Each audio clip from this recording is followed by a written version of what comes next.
juga Pak Negaren.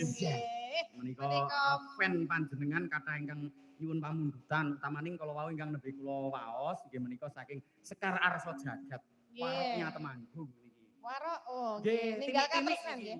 Nggih nembe perdana ajeng mulai muncul teng permukaan. Tak kira jalukane Sekar Gadung.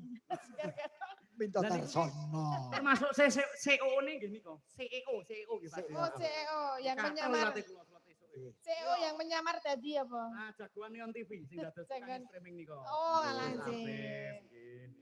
Nggih. Menika nek ninggal katresnan nika kedahe bareng-bareng. Dadi mboten ming kula tok niki mau sing urung maju sapa Mbak? Sapa ki mau jenenge? Minil. Mbak Risa ya urung. Niki Nduk sinten? Mbak Nduk Retno. Nah, karo sindene kok ora apal nggih. Nggih karang ya. Ora gonta-ganti kok ya. Ketake sing biyen wiyagone Dwiki. Sing genah iki dalang ora ndek yoga. Ketake apa? Masa agar kepethuk iki kaya gone ganti kepethuk iki gone ganti. Sok meneh diringi sidi wae. Leres niku. Kene dok, kene saya. Retno. Mbak Retno apa? Mbak Retno sama Mbak Risa ya belum tahu tadi. Mbak Risa kali Mbak Yuni. Mangsaku kaya kerja bakti nyanyi pisan ngejak kanca. Maksudnya iki kan nek jenenge warok iki mbok menawa ngono jegete warok nek dhewe kan elek ngono lho. Oh iya. Nek warok kan bareng-bareng ben rodok ngono. Ben rodok tambah gayeng ngaten nggih. Wah. Niki ra nggih dereng entuk to Pak Bu? Dereng.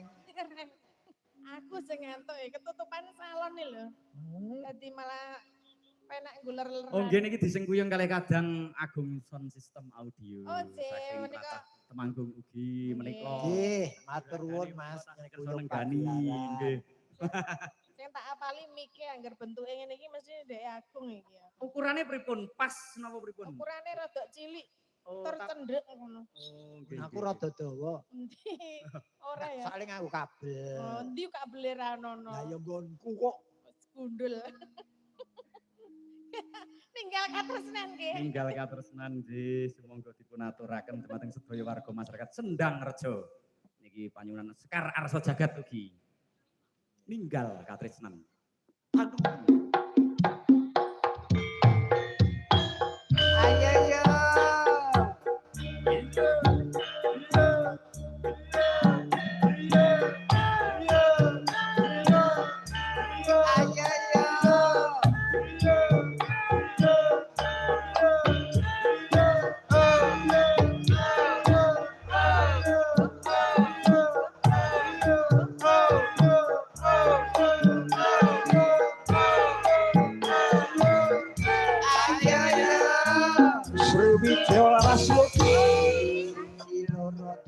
Papat lima enam tuwal